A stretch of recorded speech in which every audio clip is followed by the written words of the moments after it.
There was a time when everyone knew what was happening. The top song on the radio, you'd heard it 100 times, the big movie in theatres, your cousin, your co-worker, and the kid down the street had all seen it. The hot celebrity breakup, you didn't need to Google it. It was on the news, in the magazines, and the subject of dinner table conversation.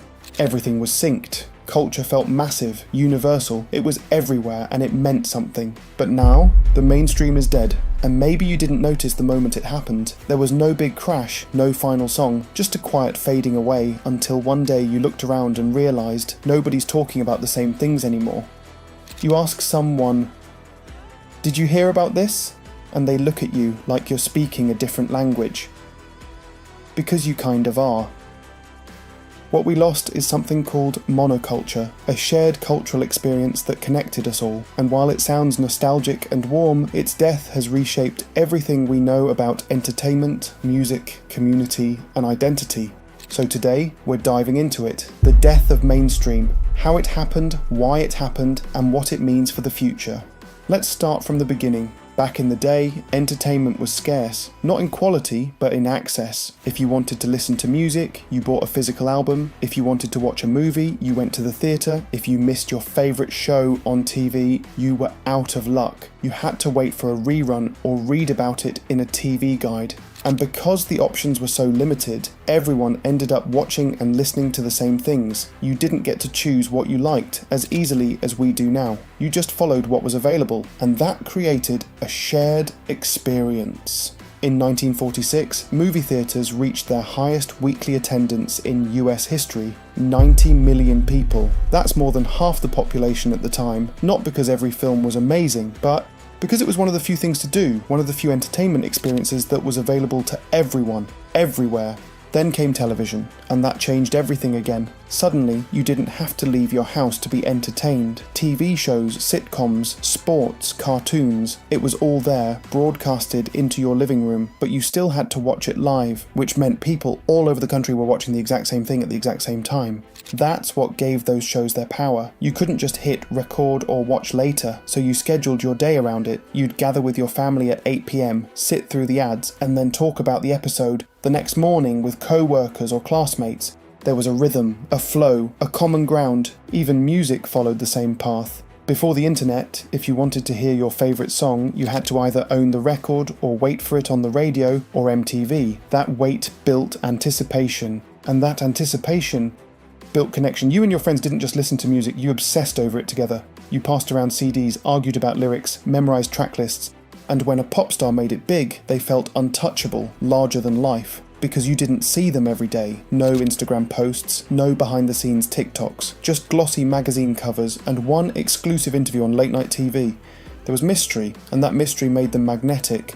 But then the internet happened, and it didn't just change the game, it flipped the board completely. At first it was slow, AOL chat rooms, LimeWire downloads, fan forums. It felt like a secret club. You had to work to find stuff, load times were terrible, videos glitched, images didn't always load, but that friction made everything feel earned. Finding a rare song or TV clip online was exciting, you had to dig, you had to care. But that early excitement turned into total convenience, and convenience killed the monoculture. Once everything became available to everyone at any time, nothing felt special. Why line up to buy a CD when you could stream it instantly? Why wait for a show to air when you could binge the entire season in a weekend?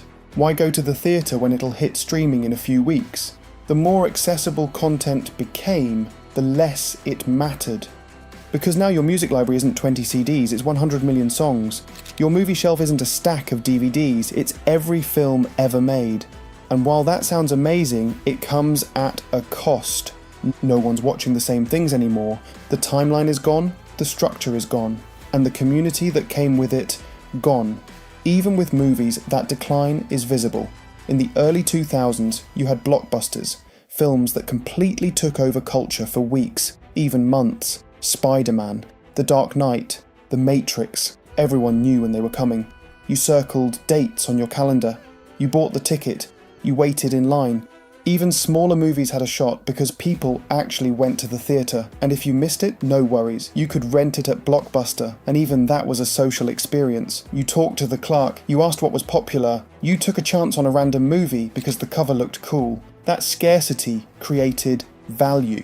It forced you to choose, to commit, to care.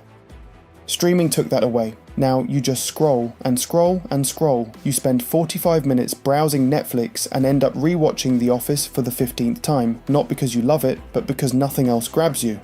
And because no one else around you is watching the same stuff, you don't feel that push to stay in the loop.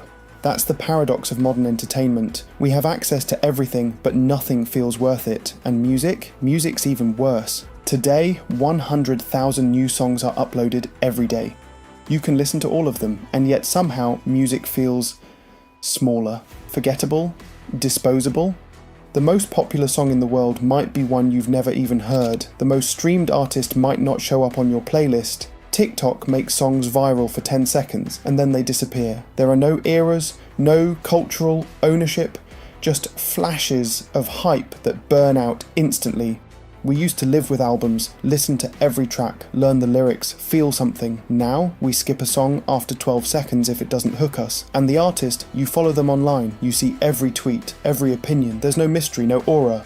Just another person begging for streams. That connection we used to feel, that value we used to give to music, movies and shows is diluted by infinite supply. But here's the twist. This isn't entirely a bad thing. For decades, if you didn't fit the mainstream mould, you were invisible. If you didn't like the top artists, the big shows, the trending fashion, you had nowhere to go. You were weird. You were alone. Now you can find your people. You like Viking history reenactments? There's a community. You collect 3D printed cat figurines? There's a Facebook group. You love making hyperpop music on your iPad? There's an audience. The internet broke the mainstream, but it built millions of niche cultures. And in those spaces, people aren't just accepted, they're celebrated. The weird kid drawing anime in her notebook, now she has a fan base. The gamer making funny voices online, he's now a millionaire. For creators, this is a golden age. You don't need a record label or studio, you just need your phone. The gatekeepers don't decide anymore, you do. But that freedom came with a cost. The more personalised our content becomes, the less we understand each other. You don't just live in a content bubble, you live in a belief bubble. Your algorithm feeds you what you already agree with. You see the same takes, the same voices, the same jokes, and you forget that outside your bubble, millions of people are having a completely different experience.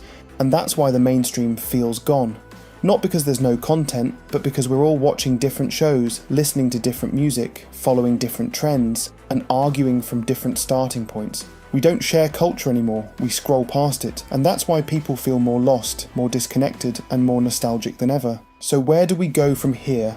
Honestly, there is no going back. The mainstream as we knew it is gone, but that doesn't mean we can't create meaning. We just have to work for it. Seek out art that moves you. Watch a show with someone. Go to the theatre. Buy a physical album. Make entertainment matter again. Don't let the algorithm decide your taste. Build your own world. Take the long road. Be curious. The death of mainstream doesn't have to mean the death of meaning. Let me know your thoughts in the comments. I'll be reading them all. Thanks for watching.